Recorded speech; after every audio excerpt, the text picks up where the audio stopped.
Locked On Podcast Network presents Locked On Sports Today. Anthony Richardson is the man in Indy. How will he fit into the Colts' rich quarterback history? Also, can the Texas Rangers hold off the Houston Astros this season? And why Aaron Rodgers made it possible for the Jets to make the best move they could make this late into the offseason. I'm Peter Bukowski, starting your day with the can't-miss stories and biggest debates in sports. You're Locked On Sports Today. Searching all major sports. Found. Let's start with the biggest story. Anthony Richardson is QB1. Jonathan Taylor is back in the building. Plenty to be excited about if you're an Indianapolis Colts fan right now. Joining me from Locked On Colts, Jake Arthur. And Jake, right now, fans are very excited about what Anthony Richardson can be. We saw him in precisely one quasi-NFL game. What were your impressions of Richardson in his preseason NFL debut? Yeah, so, I mean, his first drive kicks off with an interception, which is obviously not great. But it's the preseason. It's time to make those mistakes. What you want to see from him is correcting it, and that's exactly what he did. He got 3 drives. Obviously, that first one didn't go well. But in the second couple drives, they moved the ball really well. They got past midfield. The second drive stalled out on a failed 4th and 1. The third drive had a drop touchdown, beautiful throw that I'm sure a lot of people saw. And then their kicker winds up missing a chip shot field goal. So really the Colts could have come away with those 3 drives with about 10 points or so feasibly. So it was really good. You saw him start to set his feet a little more and kind of get his wits about him. Looks like he had some jitters to shake off early, but he settled in nicely and really impressed the Colts coaches, and that's why they were comfortable making him QB1 this week. Jonathan Taylor set to be back here for the Colts, but you have to assume still not pleased with how this is all going. Mm-hmm. Is his return the end of this discussion, at least for the moment? No, it's no news right now. Like, he's back. He was rehabbing off site, and I guess he's back at the facility with the team at training camp now. But until he either gets removed from PUP and gets on the field or gets traded or whatever it is, we just don't know. He has almost no leverage here. All these running back dominoes across the league are continuing to fall, and none of them are getting big deals. Even if it's just short deals, they're not really expensive ones. So I just do not see a way that he's going to get what he wants.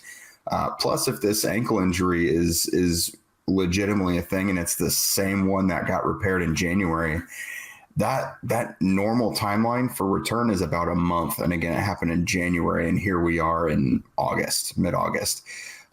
So if they're trying to say that's a legit injury, why would a team want to throw big money at a guy who's having that injury still all this time later?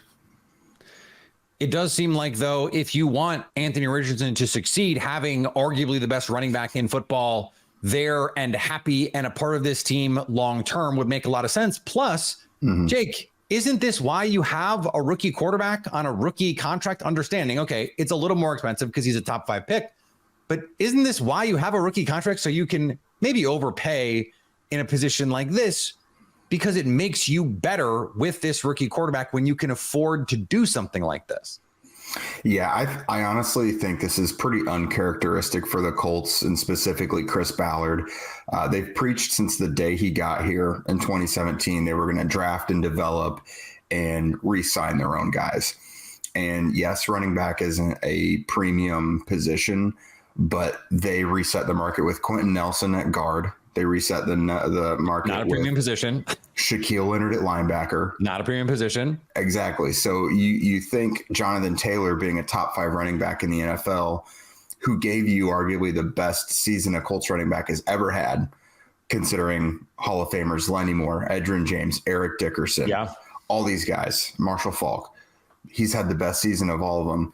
You would think you'd be a little more willing to play ball. Like, maybe you don't reset the market with him, but if the reports are true that they never have even offered him a contract or even come to the table for negotiations, I think that's kind of crazy because we've seen them extend guys a year ahead of time numerous times this time of year for the past few years. So it's not like it's unprecedented for them. So I don't really understand their stubbornness here.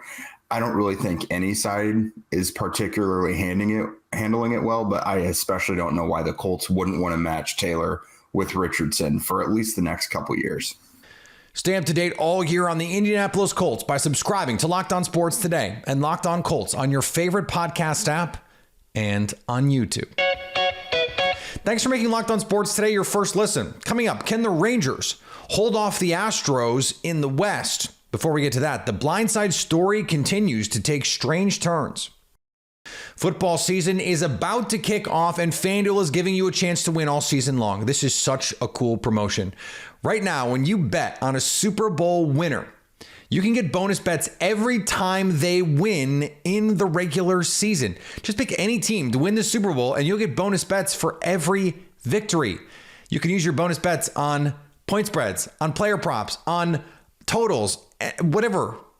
There's so many things you can bet on. You can sign up, place a bet on the Bills to win it all and get paid for every win they accumulate in the regular season before the Super Bowl even happens. 11, 12, 13, 14. That's a lot of bonus bets. You can also join in on the baseball playoff action every day, like tonight's Astros-Marlins game. Justin Verlander on the bump for Houston, which makes Miami home dogs. FanDuel has the Marlins money line plus 106. You can also combine prop bets within a game to make a same game parlay for even bigger payouts. So visit FanDuel.com/lockedon and start earning bonus bets with America's #1 sportsbook. That's FanDuel.com/lockedon.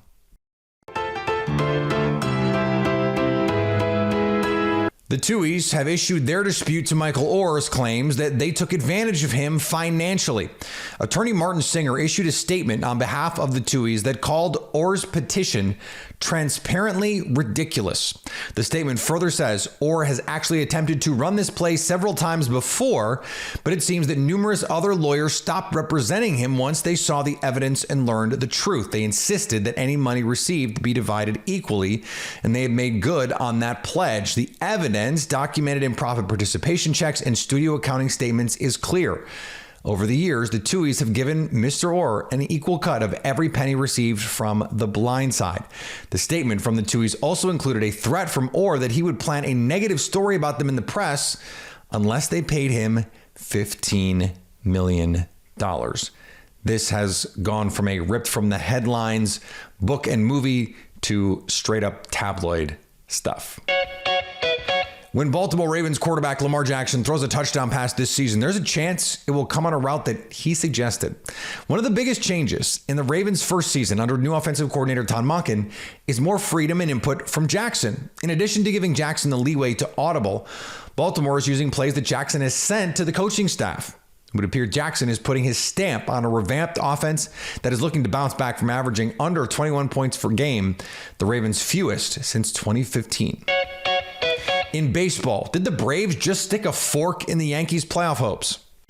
This is Stacey Gotsoulias of Locked On Yankees, and the Yankees drop another one to the Braves, this time 5-0, and this time they only got one hit. DJ LeMahieu was the lone hit for the Yankees. Meanwhile, the Braves scored 3 runs in the first off Luis Severino. Not shocking. What was shocking is that he lasted 4 innings and only gave up 5 runs. 3 of them were earned, those 3 runs in the first, which came off a Marcell Ozuna home run that was hit off an 86-mile-an-hour slider that got way too much of the plate that you and I could have hit out of the stadium. So the Yankees are looking to not get swept on Wednesday in Atlanta, and they will be facing Charlie Morton. So we'll see how they do there. We have everything you need to know about this game. Plus, are the Yankees one of the most frustrating teams in baseball? Yes, and we talk about it. The Philadelphia Phillies did a good job limiting a good Toronto Blue Jays lineup, but couldn't score enough to win. Well, there you have it, folks. The Phillies lose their opener to the Toronto Blue Jays. Connor Thomas, your host of Locked On Phillies. Let's look at the positives, right? Zach Wheeler was incredible tonight. It was a great start by him. It's a great sign for things going forward. That's awesome. Sure, great. The bad, the offense was non-existent tonight, and the Phillies have now had 3 games in a row where they just can't put up runs to the point where they can win a game.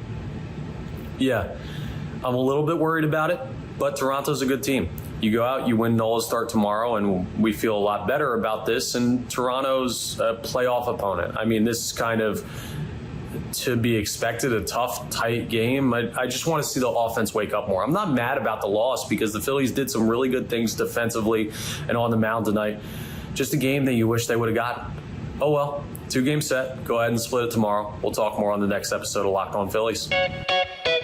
And the Houston Astros got a win over the Miami Marlins.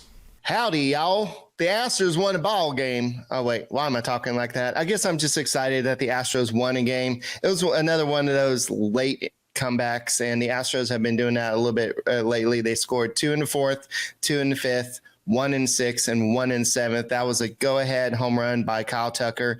And this was one of those games that was super exciting. You had Hunter Brown come in and get the W out of the bullpen, but Christian Javier failed to go 5 innings again. But the big story of today's game was the fact that Jose Altuve did exit the game with a left knee contusion. He's day-to-day. He said he was okay after the game, so hopefully it's just a minor thing. We will find out soon. And Dusty went on and was trolling Astros fans by saying that Diaz catching Javier was not experiment, and he said he's still learning to be a catcher. So we'll talk about this on Locked On Astros. For a lot of fans in the American League, the Texas Rangers have been a little bit like the Breaking Bad Aaron Paul meme. They can't keep getting away with this.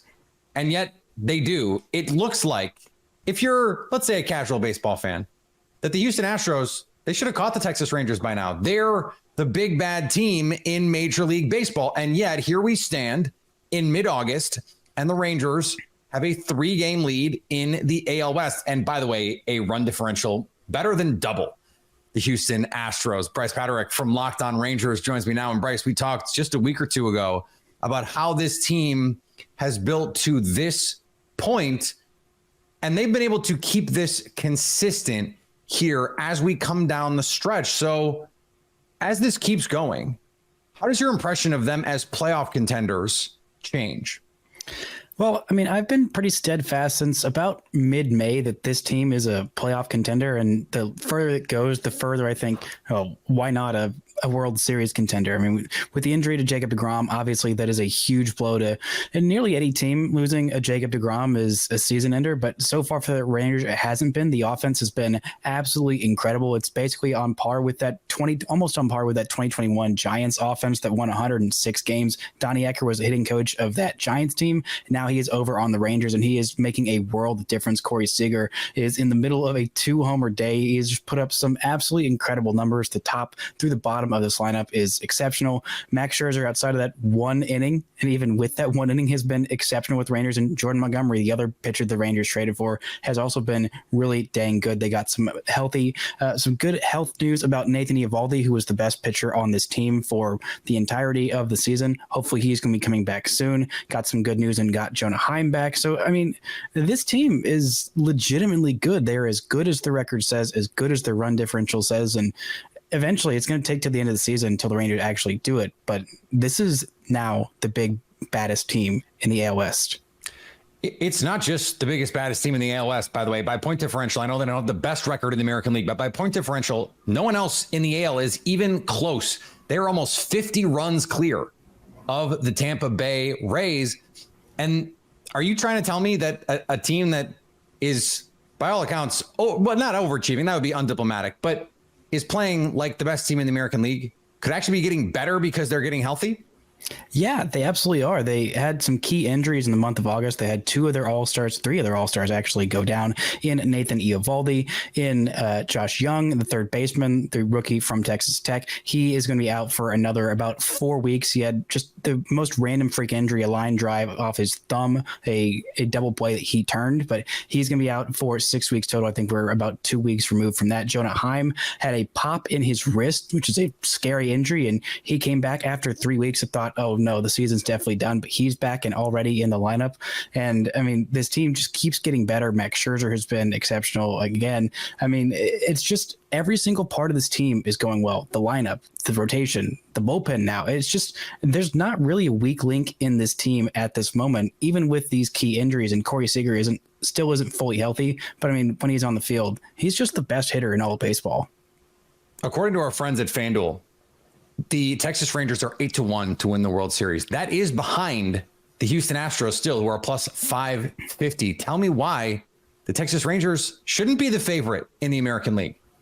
Well, I mean, the thing about the Rangers is, I mean, they've got a team full of talented players. They've got a bunch of guys who have been there in the playoffs, but have not been there with this Texas squad. They have Bruce Bochy, who's, I think, the best manager in all of baseball. I mean, it's just a complete game changer getting him back. But this team together has not done it. They have not proved it. The Astros, as much as I hate them as a Texas fan, they have done it year in, year out. They have been consistent, and this Rangers team has been so good, but they just can't really gain very much distance on the Astros because this Astros team is very, very good. No matter what happens to them, they have suffered their slew of injuries as well, but the Astros just keep on chugging. So, I mean, it makes sense for the Astros to be the favorite, but I still think that people are counting out this Texas Rangers team a little too quickly. Stay up to date all year on the Texas Rangers by subscribing to Locked On Sports today and Locked On Rangers on your favorite podcast app and on YouTube. Coming up, why Aaron Rodgers made it possible for the Jets to bring in Dalvin Cook.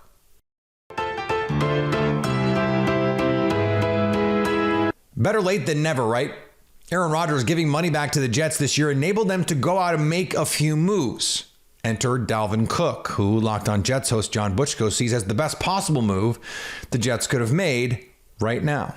You know, Aaron Rodgers giving back some of the money that was owed to him.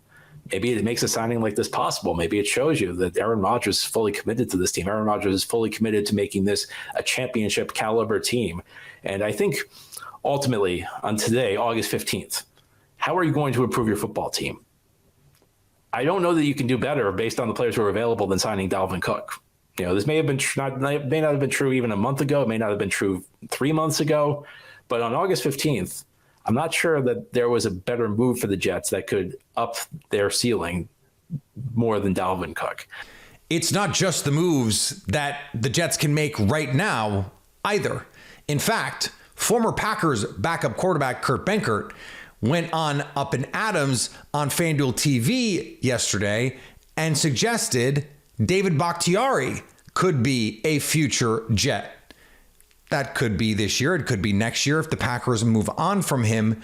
But it would be much easier to take on David Bakhtiari's contract or in free agency pay him what he needs if you have the money to do it. So it's not just what they can do right now. We've already heard reporting that the Jets will be aggressive at the deadline if there are players available. Well, you need to have money to pay the players. And Aaron Rodgers has made that a lot easier. So yes, they made the move for the biggest fish that was out there. That's not a Dolphins pun. He did almost go to Miami, according to reports. But he gave them the flexibility to do something at the deadline that, by the way, the Green Bay Packers were almost never able to do, in part because they had to pay Aaron Rodgers a lot of money. And finally, Mookie Betts inspires many with the way he plays, but he found a new level of inspiration for one fan. Giuseppe Mancuso, a fan sitting near the on-deck circle at Dodger Stadium on August 2nd, told Betts if he homered, that the fan would name his soon-to-be-born daughter after him. Turned out to be a bold strategy indeed, as Betts uncorked the longest home run he's hit in LA. Giuseppe is a man of his word. In a Twitter post a few days after the game, he tweeted his daughter's birth certificate that read, Francesca Mookie Mancuso. Betts recorded a video for Twitter and said he can't wait to meet Francesca and that she is going to be his girl. Thanks for making Locked On Sports today your first listen. Now go find your favorite team's Locked On podcast and make them your second listen. Coming up tomorrow, what does the MLB playoff picture look like with 6 weeks left in the season? So at least until tomorrow, stay Locked On Sports today. Locked On Podcast Network presents Locked On Sports Today. For more episodes of Locked On Sports Today, go to our video on demand. Click on Sports at the top of your screen. There, you'll find past episodes of Locked On Sports Today, plus other Locked On shows on demand.